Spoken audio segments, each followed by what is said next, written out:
Keith. Last year's session also brought bipartisan ethics reform legislation. That bill got nowhere. In this week's commentary, Jason Rosenbaum explains how it could be different this session, considering the recent downfall of 4 Missouri politicians.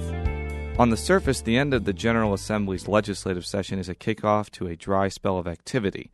But to a few Missouri political figures and those who follow them, this offseason has been anything but boring.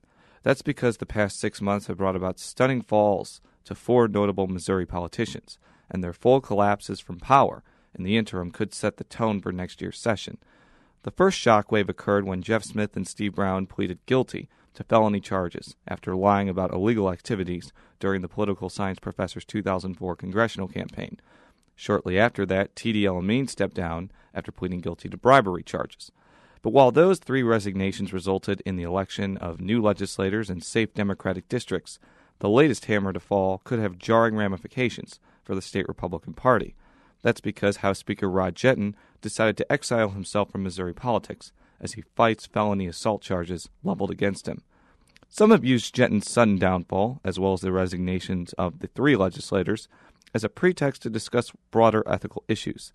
Brian Yates, a Republican who recently resigned to take a job at a payday loan company, told the Kansas City Star that lawmaking had become entangled in a mad rush to please campaign donors.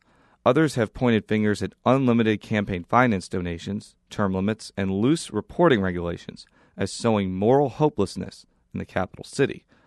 The question is whether any of these things relate to these lawmakers' departures. To me, it is a stretch to say that term limits and unlimited campaign finance system are lax regulations spurred Smith and Brown to lie to federal investigators, or Elamine to take bribes. And it should be noted that Jetton, who has professed his innocence regarding his assault charges, didn't get charged with any wrongdoing for his role as a consultant or a legislator. Nevertheless, that doesn't make the upcoming discussion over ethics legislation any less pertinent. Some of the proposals may make the state's political climate more hospitable. Others may fall by the wayside. But if anything, the events of the last few months should make every Missouri politico take pause. A person's power, skillfulness, or popularity is not a shield against wrongdoing, and people in public office need to know that their actions reflect people's perceptions about politics in general. If the next few years feature more people leaving office under a cloud of wrongdoing, then all the ethics laws in the world aren't going to make people less cynical about the political process. The time for soul-searching is now. I'm Jason Rosenbaum. Thanks for tuning in to this week's Talking Politics. Remember, you can get more political news on our